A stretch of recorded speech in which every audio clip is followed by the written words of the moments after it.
I think his opening line was, "So what the hell are you actually up to?" And then he went into the part about That sounds like his Martin. background. And, yeah. So it was pretty great though, because the boathouse is kind of my Right. my sanity saver, and so throughout the course of the year I'll have friends over. Sometimes we'll do like little salons, if you will, where people just come over and we'll just shoot the shit about certain things. And so whenever I get involved with something, and in this case it was these blends I was doing, I create brands for them, even if they only live inside this four-wall space. And so I had so much fun with some of the different people and clients from around the country tasting it, that when I posted it on Facebook and Martin saw it with the labeling and all this stuff and this backstory behind the name, he reached out, and we've been doing stuff ever since. Martians landed. Yes. Wearing Prada suits. Yes. Drinking Henry's seltzer. Yes. Chewing juicy fruit. Yes, and? Your branding here. Yes, brand. Your message here. Yes, and? A verse about Yes. your product here. Yes. I'm Hirsch Redmond. Yes, and? I'm a message therapist. Yes. And I have a podcast. Yes, brand. That's right, that's it. Yes. We'll help you fix the world. Yes. Or your bottom line. All right. Your bottom line. Get it. I get it. Welcome to the Yes Brand Podcast.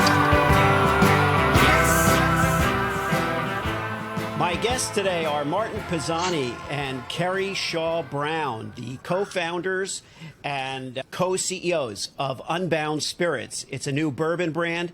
I am on the waiting list to receive an initial batch. I don't know. We'll talk about when this is coming out. It's kind of selfish of me to immediately go to when it's coming out and when I'm going to taste it. But Martin, who has been on my other podcast, Truth Tastes Funny, is one of the most broadly experienced executives in the spirits and wine business. He began his career in 1979 at Hubline, which has now become Diageo, has an entire career outside of that as a best-selling author, as an outdoorsman, as a branding executive.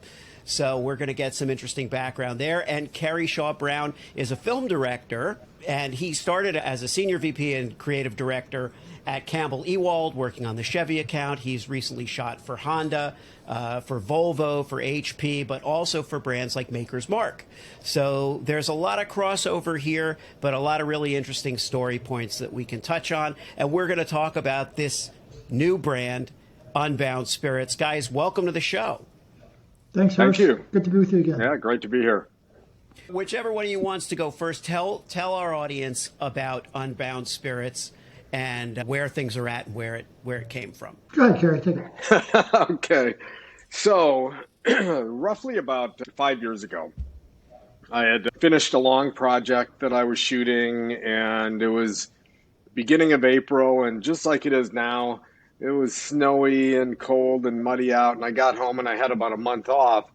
And one of the things I wanted to do was treat myself to a couple of nice bourbons that, I felt I had earned during this month-long adventure. And when I went to a number of the places I would normally go to, they were completely out of almost all of the higher-end brands that I really liked. And so I started looking around, and I kept finding that same thing everywhere I went.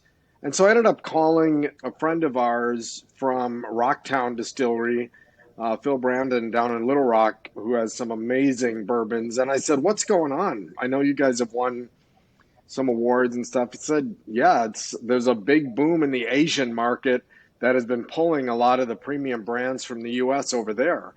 And so basically I was out of luck. And so one day, about 3 days later, in my boredom, I decided to do something that I thought about for quite a while, but hadn't actually committed to doing it. And so I started researching bourbons and a lot of different bourbon profiles and mash bills and things I liked. And I went out and I bought about 25 different bottles that were more like lower mid-price bottles and things. And I started doing blending using an eyedropper and a little Glencairn glass and writing down what I was doing and all this stuff. And finally came on a couple of different combinations of things that leaned more towards a wheated bourbon that ended up being really good. So I made a batch and I casked it in a brand new small oak barrel. And I set it out and let it do its thing for about a month. And then I'd remembered that when I had done work for some of the other distilleries that, one of them in particular, once a month or so, they would roll their barrels, or at least turn them, just to get a little sloshing going on and contact with the oak. And then also you had a brand like Jefferson's who did Jefferson's Ocean that would take some casks and put it on big ocean liners and set it off to sea. Well, where I'm sitting right now is my 120-year-old boathouse. And on the bottom level of it, it has an open slip right open to the kind of the southwest where it gets a lot of waves. So I actually rigged up pulleys and all this stuff, put this cask in a floating cooler suspended in here where it just got the living crap kicked out of it for 3 more months. And when I finally pulled it out, it was absolutely amazing. And I ended up having 4 of my best bourbon buddies over who are really bourbon freaks. And I did a blind taste test between 2 real kind of super premium bourbons and mine. And they ended up all picking the blend that I had put together. And they were kind of naming off some things they really liked about it, tasting profiles, character. And so, a hobby became an avocation, and now it's become a bit of a profession. And this is how this stuff happens. Like, I don't know that would happen without the winter, without the, the cabin feel, without the boathouse. It's like these things don't get developed. Unless you were doing a rum. If you were making a rum. Yeah. Hirsch, let me ask you, let me add a dimension to this. Is that Kerry is kind of a mad scientist when it comes to this. He talks about mixing with an eyedropper. He's been doing this for a really long time, and has created some really magnificent blends. But then what really takes it over the top is the boat rocking piece, which we've now, I don't want to say perfected, but we've taken to a new level. And as you know, Unbound Spirits is about to launch our first bourbon. It's called the Maelstrom. And if you know the story of what a maelstrom is, it's a giant whirlpool storm off the coast of Norway that creates obviously a lot of wave action. And so, Kerry's swallow ships whole, makes people disappear, all sorts of good stuff. Yeah, we'll get into the branding piece of that, I'm sure, but there's an incredible amount of mystery and imagery and history and lore that comes with the concept of the maelstrom that really is very appealing. So he and I crossed paths a few years back, and he did a Facebook post about this batch that he had done and some of the designs he had done. And I called up and I said, Kerry, I got like 35 years experience in this business, and without bullshitting you, these brands are incredible. I think I have a really good feel for a brand that is distinctive, differentiated, has a lot of authenticity and story to it. And I've worked on plenty of misses that don't have any of this. And some of this stuff was, Hubline/Diageo brands that, we launched with millions of dollars that didn't have a trace of the depth. I think his opening line was, so what the hell are you actually up to? And then he went into the part about, his background. And, so it was pretty great though, because, the boathouse is kind of my my sanity saver. And so, throughout the course of the year, I'll have friends over. Sometimes we'll do like little salons, if you will, where people just come over and we'll just shoot the shit about certain things. And so whenever I get involved with something, and in this case, it was these blends I was doing, I create brands for them, even if they only live inside this 4-wall space. And so I had so much fun with some of the different people and clients from around the country tasting it, that when I posted it on Facebook and Martin saw it with the labeling and all this stuff and this backstory behind the name, he reached out, and, we've been doing stuff ever since. And that was probably 3 years ago. is a while back, and it's just such a wonderful, authentically. I mean, what Kerry did was for the love of bourbon. It wasn't like I want to create a company, and it wasn't until I said, there's something here. We would be foolish not to figure out a way to scale this, and because I see a huge opportunity. And we'll talk about some of the other brands right now. Maelstrom is our first because that's coming out as we speak. It's it's in the kegs and being bottled, and it'll hit the shelves in December. But we've got 3 other equally interesting brands, one after the other, right after that create the entirety of the Unbound Spirits portfolio. And I've worked on hundreds of brands, Hirsch, and I have rarely been as excited about these brands, about anything that I am about these brands. They're really great. Long ago, I mean, we're talking back in you mentioned 1979. That's when I went to Hubline. I was one of the marketing guys there, and ultimately the CMO. But when I was a middling marketing director, in my portfolio was a brand called Yukon Jack. Yukon Jack, a lot of people remember as kind of really high-proof Canadian whiskey. It was kind of on the sweet side. But the great thing about Yukon Jack was the imagery.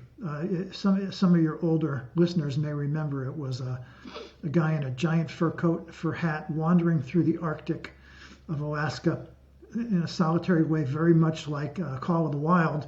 We used Robert Service, the poet, Robert Service's poetry as the ad copy, and the lone character was all over the label. And it was an incredible brand. It was one of those brands where I wish I had it now, because in the context of a Hubline Diageo portfolio, it was like the 35th priority brand. Sure. But those are the brands that are the most interesting to work on. The brands that have these great stories. And truthfully, Yukon Jack, as great as that was, it wasn't as authentic as what we're doing now. It was basically mediocre Canadian whiskey in a bottle and put out on the shelf at 110 proof to give it some kick. Great brand, great story, but there's not a backstory beyond the marketing piece. These things we're putting here not only have the backstory of Kerry, and now you'll see some of our other brands. These things, there's incredible depth, and there's incredible stories that go with these brands that are authentic and natural, and that's what the exciting thing is. And I think they fit the bourbon category so well, because the typical upscale bourbon drinker, and these are premium, super premium bourbons, the typical consumer that we're after is a person after that kind of authenticity and small batch nature and exclusivity and the depth of stories are very important to them. Our initial launch, and we can talk about that forever, it's blowing our minds because we're issuing our first batch, and we made some product reservable through our website, and we got a PR hit from WBAY in Green Bay about, and we'll talk about that too, but we sold out our entire first year supply in one night. And it was mind-blowing. And we're still just kind of like trying to keep up with the demand for people writing us notes. When is my bourbon going to arrive? When is it going to be ready? Forget that, I want my T-shirt. It's all I've never seen such instant consumer magnetism for a brand. It's remarkable. And so we're real excited. Yeah, and we even had that one guy drive 4 hours, 5 hours to come down and try to get a taste of right out of the cask.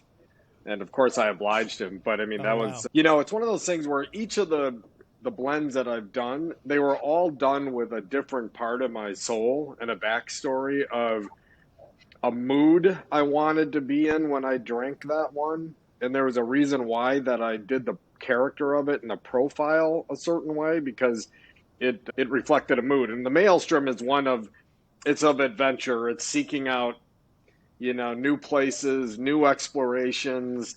It's like dreaming of the next quest. And that's kind of the idea behind it. So it's a very complex thing, but it's also got a little bit of, it doesn't burn, but it's got some good warmth to it that you like in a bourbon. And so each one of them has kind of a different idea of the mood you're in when you pick it up and drink it. The way you say that, Kerry, is important because what both of you guys have pointed out, and this is why I was so excited to have you on this show, which is that the excitement that comes from the soul, the excitement that comes from just wanting to the reason you make up brands for the things you're doing, it's almost like a little kid, drawing movie posters, for movies that you don't expect to make necessarily. But this is what I want my listeners to be in touch with, because my listeners are, it's not that they're just bourbon lovers, or there probably are bourbon lovers. There's CEOs, there are founders, there's the next generation of entrepreneurs and founders. And I want people to trust their gut and trust their passions, because there's a lot of distractions out there, and there's a lot of everybody chasing the tail, kind of trying to figure out what's the hot new thing. Like people will say, oh, authenticity is hot now. Like you can go buy a lump of authenticity at the deli and, just slice it and put it on your salad. It doesn't work that way, So let's talk a little bit about, in general, going back to the world of branding and the world of advertising. Now you're bringing this new product out there. There's excitement, there's buzz, but what do you think you're up against? Like what else is going on out there in the bourbon category? What's it looking like out there right now? There's been a huge explosion in the bourbon world, as well as whiskeys in general, and Irish whiskeys are coming in, and we've got an Irish whiskey blend as well. So, on one hand, it's a great time because there's so much great interest and people are seeking out new flavors, new brands, and just new experiences in general. On the other hand, there's a lot of different competition out there, and Martin, having been in this business for a long time in different categories, really understands kind of how that comes into play. So it's been an interesting bit of learning for me through Martin and some of the other people we interact with. But yeah, it's an interesting branding situation. I think back to the point we were just talking about, I always would ask students, like, do you have enough passion in your soul that you would be doing what you want to do for a living, even if you couldn't make money at it? And in this case, I was making this, doing these blends and all this. And I think, so that's something that takes on a life of its own and actually helps us develop a brand that is kind of rooted in a lot of different stuff. And the more we get into it, the more we even discover about it that was maybe in the back of our minds, but we weren't conscious of it yet. So it's a lot of interesting offshoots and side notes too. Well, in terms of risk taking, let's talk about that for a second, because that's kind of tantamount to the whole experience. You're launching something, there aren't any guarantees. You're putting a certain amount of time and resources into something.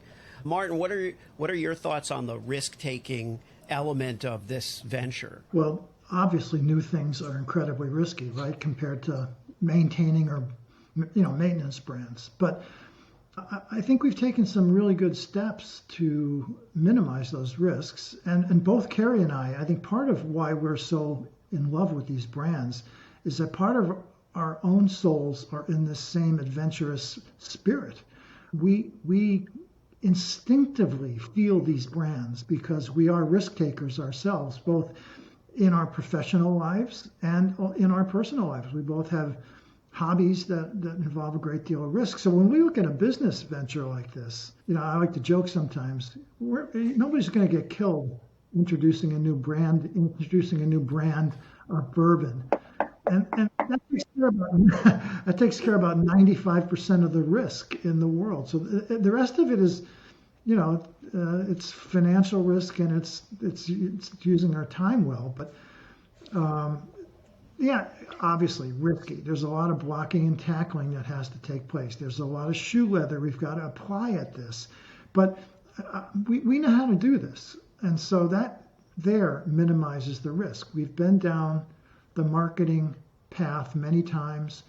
I've worked on, again, hundreds of spirits and wine brands of all sizes, both going from the world's largest brand, Smirnoff, to introducing my own uber premium tequila with a group of friends that has turned it into a very viable company.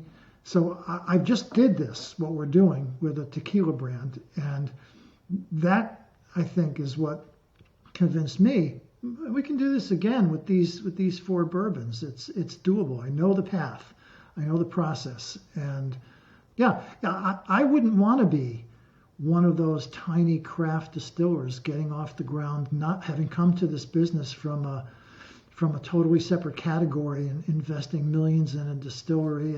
That's real risk. What we're doing is, I think, very calculated and measured, and I think we're doing it in a way to minimize the downside if things go bad. But we're feeling really good at this. I mean, seriously, there's the consumer feedback, the trade feedback, the media feedback.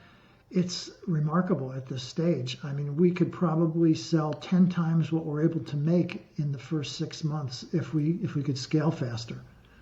To kind of just quickly dovetail off that is, I think one of the things that made the takeoff a little more smooth and focused was that we weren't creating a new whiskey, a new bourbon, a new whatever, and then trying to figure out what the brand is. These blends were actually designed with an idea in mind and a state of mind that we then bottled and are now continuing to expand on what that all means. So the brand and the product were developed at the exact same time in a way. And I think that speaks to the cumulative, which is natural at our respective ages, to start to think about the cumulative value of all the things we've done. You know, all the things we've done both professionally and avocationally. You know, it's like whether it's the mountain climbing. Kerry, what do you do? Do you have a sport that you engage in? Martin referenced. I mean, you know, when I was younger, I wanted to enter the biathlon. The one where you cross-country ski and you shoot and all this stuff. I was a big cross-country skier. But what happened is like right when I was starting to train and I really wanted to go to the Olympics, and I've got like a biathlon course nearby here. Nobody has a biathlon course pretty much. But what happened is they changed the rules of how you're allowed to ski. And I used to do more of a classic telemark Nordic style cross-country skiing. And when I tried to convert to a technique called skating, my hips and knees couldn't do it. And I was like, duh! So, but I love hiking, photography, fly fishing. So I love being outside and, you know, exploring. Well, Kerry left off. What the thing that impressed me the most is last week he took like Friday morning off, and the next thing I know, he's texting me a picture of himself with a giant buck he had just shot out in the wild somewhere. It's like we go through life, we have experience, we do our outdoors stuff, we do something as parents. It's like all these things become arrows in our quiver, and then at a certain point, there's a passion project, which I think is especially coming out of this pandemic, the best way to go. You know, lead with the passion project, and it'll get you somewhere. It wasn't a foregone conclusion that Unbound Spirits would really materialize. You know, if Martin hadn't seen the posts and if he hadn't approached you and if he hadn't been a real doer, you know, it might not have come together. And then, you know, it could have gone off as a kind of a fun excursion, but something else would have happened. Something would have, it would have triggered some other thing. And I think that's the goal, is to create all these new things. What I was going to ask you about advertising is, so you guys have both worked, I mean, extensively doesn't even apply. It's beyond extensively with agencies and with brands. So now you have, and this isn't your first brand, but now you have this brand. What is your approach to advertising and marketing and scaling? Like, do you have a philosophy that you can share about that? You know, we're ad guys, so it's going to sound funny, Hirsch, but our marketing approach does not involve advertising. We are first and foremost convinced that PR is our biggest and best tool, and so far it's been working really well. I like to say, when I've been in other businesses, Let someone else do your bragging for you. If you have to boast too much about what you are, maybe you're trying too hard. I've always been a fan of brands that didn't have to advertise that too much, that got a lot of coverage and a lot of word of mouth and a lot of viral sharing just based on the strength of the brands. Like Apple doesn't do as much advertising as you'd think, right? Because people are just so hot about their brands. Right. Amazon for years didn't advertise because people talked about the brands. And some of the hottest brands in spirits and wines don't advertise that much. It's all viral word of mouth and PR. Let other people do it. And so our first approach was, let's see what we can do from a PR standpoint. And of course we got some social media and we've done a little bit of work there, but that's just pretty much to give you a foundation. One of our friends reached out to a television station in Green Bay, television station called Kerry, and we wound up getting a 6-minute ad on WBAY about Kerry's vision and taking the whiskey off the boats and heading to the bottling line. They interviewed consumers, they interviewed the boat captains, they interviewed Kerry, and again, we sold our first year's supply in one night as a result of that. Of that 6-minute piece.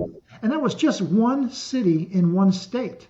And granted, Green Bay is probably going to be forever our base because that's our customer, Yeah.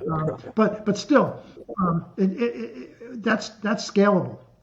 And we know that we can take the story and it plays. We've already had a lot of feelers. In fact, the interesting thing is that story has now led to us being invited to be a feature at the Green Bay Boat Show in February. They want our bourbon to be featured at the boat show. I mean, come on. If I was at Hubline, I couldn't buy that, I don't think. Yeah. So the strength of the brand is what pulls it out initially. And I think that's, we both see it the same way. Instead of banging people over the head with ads, most of our brain power goes to crafting the brands so that they have this instinctive, instant appeal. And so far, from our website, we can tell that's true. With the letters we get every day, when can I get your Irish whiskey? When can I get the? We've created something that has got real consumer demand before they've even tasted it. Yeah. Well, as a creative, and Martin, I started in PR. I was your publicist for some time, but I always felt like a creative. And then what I realized was I was asking myself, why am I not a copywriter at an agency? Why did I go a different way? And I came back to the same thing that you just said, which is I really prefer organic storytelling and earned media wherever possible so that someone else we're doing the hard creative work. You're telling a great story. You're living a great story. You're putting it together. It all rings true because it is true. All that work is serious creative work, but it's not buying space for someone else to vouch for you. It's really getting people to hear your story and vouch for you. And that third party validation is what I have done my whole career. Always talk about people I admire, talk about people that I want to talk about and share about. And the same goes, for marketing your own brand, and I think that's a lesson that I hope people take away when they're listening to this show, is that it isn't about spinning. It isn't about, hard selling. It's about telling your story and living your story and letting people, the right people, find out about it, and know what to say when you get those 6 minutes. That's you could have lucked into the 6-minute interview and sucked and just not know what to say and not have your story straight and then tell one guy one thing and one woman another thing. And so all the heavy lifting is still being done. It's just not being done by committee necessarily. And as you mentioned with Diageo, if you're the bigger the brand, the harder it is to take a risk, quote unquote. And I think that's what challenger brands have on those brands. Like you'd say, well, how can I compete? Well, you can compete because you can do whatever the fuck you want.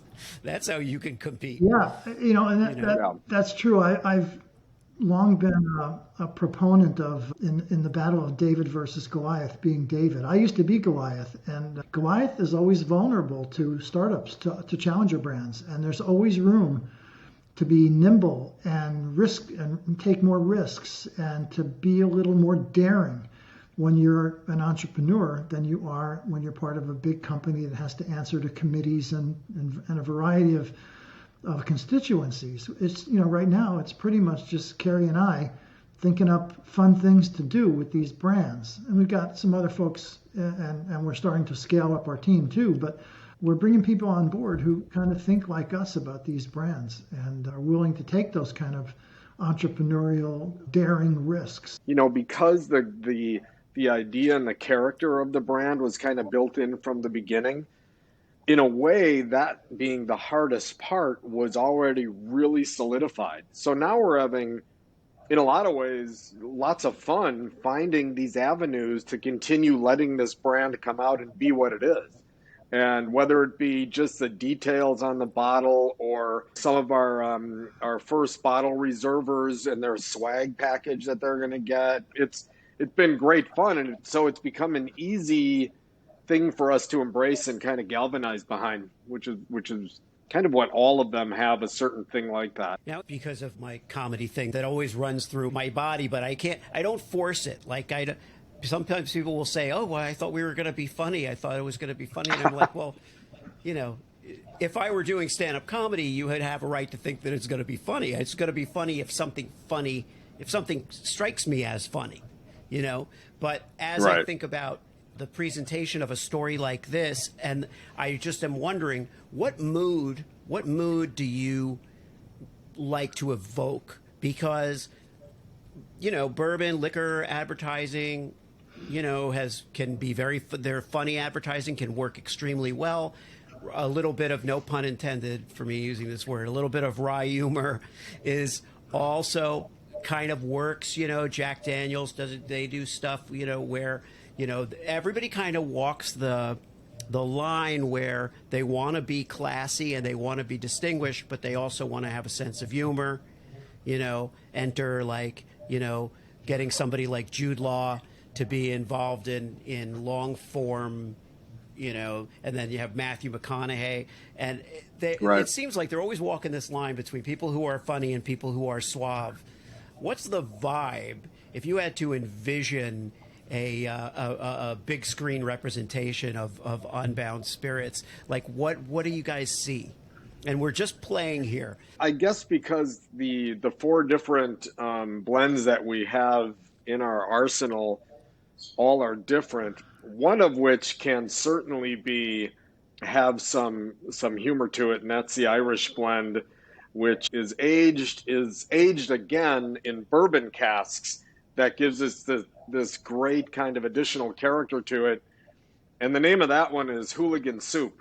And it's a little bit along the lines of gangsters and people operating on the razor's edge of, the way things happened during Prohibition or whatever. And so that's kind of the vibe there. And a lot of it is got a touch of tongue in cheek to it. Whereas the Maelstrom is almost like, God, Russell Crowe Gladiator era, in a parka, and he's like steeling himself for the next, big storm where the ship is going to sink. And, so that one is really anchored in historical stuff like Shackleton and some of those great adventurers and explorers. And then you have La Terrible, which is maybe the most finessed blend. And that one I created in kind of an homage to my great-grandfather, who was a medic in World War I, and he received the Distinguished Service Cross, the Cross of France, Purple Heart, ended up saving a couple dozen guys in July and August of 2018.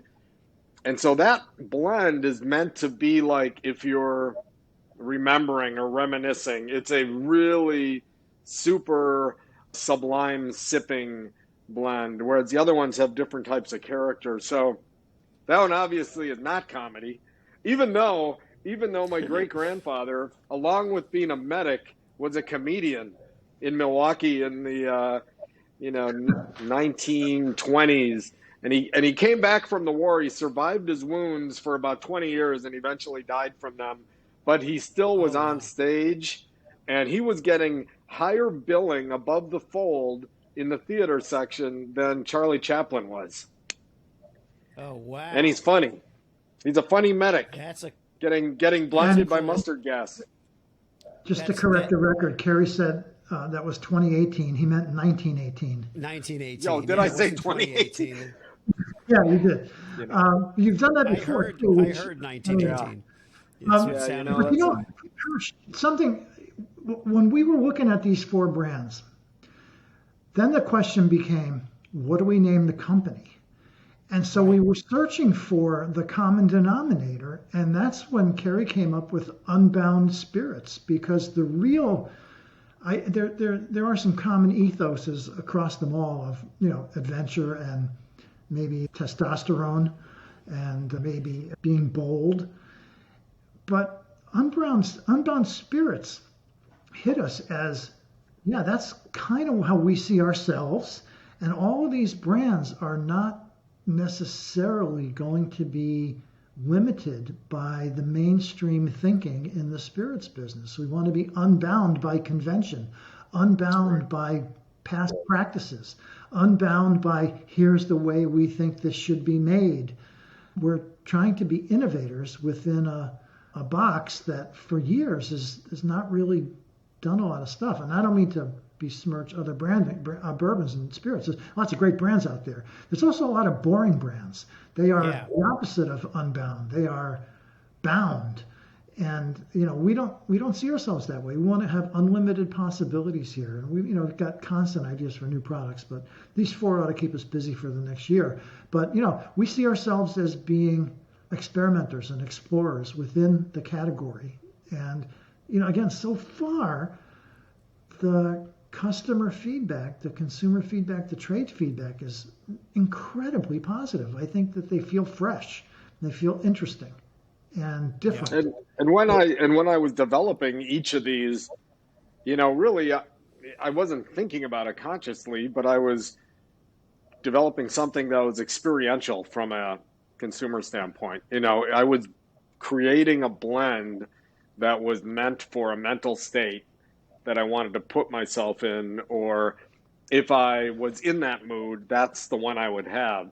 And so I think that's what's helped people understand what's behind the spirit and the thinking that went into it. And it's what's made it fun for us, because like Martin has talked about, there's a lot of commonalities in both our backgrounds as well as our avocations and our passions. So it's interesting because when you guys started talking about that, and you were referencing the different brands, and we were talking about the humor, and I started getting some ideas in my head about what might be a really fun big movie, like in theater type of trailer with famous drinkers, famous characters like from Peaky Blinders, let's say, or you have these get these actors you get these actors whose characters are all dead, and they kind of come back to get this bourbon, which is cute. But where my mind went just now when you were talking was that it's the Unbound Spirit thing. It would be easy by default to think of, if you're going to use any spirit other than just the drinking spirit, that the spirit would be like a ghosty kind of thing. But I think more hearing you talk about the inspiration, I see it where you would do like a spirit. It's the spirit of the drinker. In other words, their spirit as a person, as a passion, as a connoisseur, and then maybe all of their ancestors kind of are enjoying this through them. But it's very clearly their spirit, which is not funny or anything like that. But it's fun for me to do this because I always feel like I want to get to the essence of of a brand and see what really the story is. Because for you guys, I think, in fairness to our listeners and to anybody who's launching a brand, you have done this, and so it's a little easier this time around, I think. And every time you do something, you learn more. And I think this one is like a burst of energy and inspiration that is born of successes and histories all over the map of what you've done: filmmaking and branding and entrepreneurship and CEO and corporate and fitness, and it's all this stuff coming together. All of the brands, the labeling and all that actually are of another time. It's like the turn of the last century, the turn of the century before that. And one of the things I remember reading a study a few years back that talked about the burgeoning world of X Games and why it was happening and why these people were doing crazy things and all this. And as they dove down into it and they started talking to the people who were involved, they basically pulled out of it that modern day life has become really pretty easy. Whereas 150 years ago, just going to the grocery store, you might have gotten eaten by alligators, bears, who knows, highwaymen on the road robbing you. So we've kind of sought out adventures in the modern day world that can help touch our soul if we are inclined that way. And so that's kind of an overarching thing about where the various brands that we're putting together come from, because it's, I look at myself as maybe sometimes having been born a century too late, or I'm fascinated by the history of the Arctic explorers and all the things that I've been able to pull out of family files about my great grandfather and stuff. So there's a lot of like, I don't know what you'd even call it, reincarnation stuff going on here. I mean, first of all, it's 150 years ago. It was harder to buy milk, but probably it's gotten harder to set up your smartphone. Every iteration that comes out of a new smartphone is harder than it was centuries ago or last week. But no doubt. But I think we live in almost a timeless timeline. Everything's relative to what was available at the time. And so our connections to our ancestors, to our family that we read about and didn't even necessarily know. I've become very, very much a believer in that kind of imprinting, that stuff. If your great grandfather was a mountain man, you're going to have that in you. You're going to have that in your soul, in your spirit. Right. So Unbound Spirits aside, and I'm sure that's taking a lot of your time right now, what are you guys up to? I mean, literally, Kerry is packing up T-shirts to send out to our customers. And I've been spending a lot of time online answering questions about when the product is going to be available. So that's about what our lives have become right now, because we're launching this brand. There's not a lot of time for anything else. We both have putting together swag and it's making sure everything works. So I'm basically like the Unbound Fulfillment Center, as well as the blender, and, barrel roller, and I'm the IT guy and the email guy and the web, and I'm the webmaster. And it's kind of funny. We literally, we're both pretty senior guys, yet we have rolled up our sleeves and we're doing every little job from every little job you can imagine, including and it goes back to the passion side of it, And then in the meantime, we are still doing our other gigs. Right. I've got a couple of commercial projects I finished and stuff I'm bidding. And then I've been working with a producer friend of mine to develop an absolutely awesome concept that is based on him and his buddy's life when they were growing up and took place out on the East Coast. Like you said, we can't sit still. Again, we have multiple things. The thing that kind of connects Kerry and I is we're both kind of creatives. I may be a corporate marketing guy, but I've always had one foot in the creative director camp, and I've always had to partner with a real creative director. and my other ventures as well, always partner, strangely enough, with big time creative directors. It's kind of weird. And, just being partnered up with Kerry now feels pretty normal to me. And even though my other ventures are, in other categories, this feels really comfortable for us because we've got similar yet different backgrounds. We've got similar experiences. We know Madison Avenue. We know ad marketing, branding, and we also have lots of non-spirits experience to call on because, I firmly have always believed that people who just got one category specialties, they kind of wind up being narrow thinkers, and I think that's where this Unbound thing comes in. Is we're not bound by the typical industry standards because we've worked. Right. I've worked in automotive. Kerry's worked in automotive. I worked in music, as you know. You were my PR guy in the music category. I'm in the fitness business.